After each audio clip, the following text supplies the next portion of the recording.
सुप्रभात मेरे प्रिय विद्यार्थियों। आज हम पुनरावृत्ति में जानेंगे लखनवी अंदाज, जिसके लेखक हैं यशपाल। तो छात्रों, हम किसी भी पाठ को अगर उसका हम सार जान लेते हैं तो उसके प्रश्नोत्तर लिखने में भी आसानी होती है और अन्य क्रियाकलाप जो उसमें दिए होते हैं वो भी हल करने में हमें आसानी होती है। तो आज हम क्या करेंगे, लखनवी अंदाज का पुनः पाठ का सार जान लेते हैं।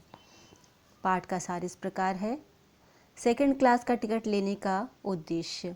लेखक कोई नई कहानी लिखने हेतु उस विषय के बारे में सोचने के लिए एकांत चाहता था, इसलिए उसने सेकंड क्लास का टिकट ले लिया। साथ ही उसकी इच्छा ये थी कि वह रेल की खिड़की से मार्ग के आने वाले प्राकृतिक दृश्यों को देखकर कुछ सोच सके। डिब्बे में नवाब साहब की उपस्थिति। जिस डिब्बे में लेखक बढ़ा उसमें पहले से ही एक नवाब साहब पालथी मारे हुए बैठे थे। उनके सामने 2 ताजे खीरे तौलिए पर रखे हुए थे। लेखक के उस डिब्बे में चढ़ने पर नवाब साहब ने कोई उत्साह नहीं दिखाया। लेखक को लगा कि नवाब साहब उसके इस डिब्बे में आने से इसलिए खुश नहीं है क्योंकि किसी सफ़ेद पोश के सामने खीरे जैसी साधारण खाद्य सामग्री खाने में उन्हें संकोच हो रहा था। लेखक, नवाब साहब और खीरा। जब बहुत देर हो गई तो नवाब साहब को लगा कि वह खीरे किस प्रकार खाएं। तब हार कर उन्होंने लेखक को खीरा खाने का निमंत्रण दिया, जिसे लेखक ने धन्यवाद सहित ठुकरा दिया। लेखक द्वारा खीरा खाने के लिए मना करने पर नवाब साहब ने खीरों के नीचे रखे हुए तौलिए को झाड़कर सामने बिछाया। सीट के नीचे लोटा उठाकर दोनों खीरों को खिड़की के बाहर धोया और तौलिए से पोंछ लिया।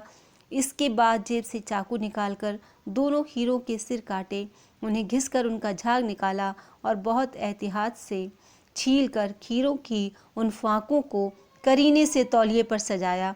ये सब करने के बाद उन्होंने उन फाँकों पर जीरा मिला नमक और लाल मिर्च की सुर्खी बुरक दी। ये सब देखकर लेखक एवं नवाब साहब दोनों के मुंह में पानी आ रहा था। नवाब साहब का खीरा खाने का विशिष्ट ढंग। ये सब करने के बाद नवाब साहब ने एक बार फिर से लेखक को खीरा खाने का निमंत्रण दिया।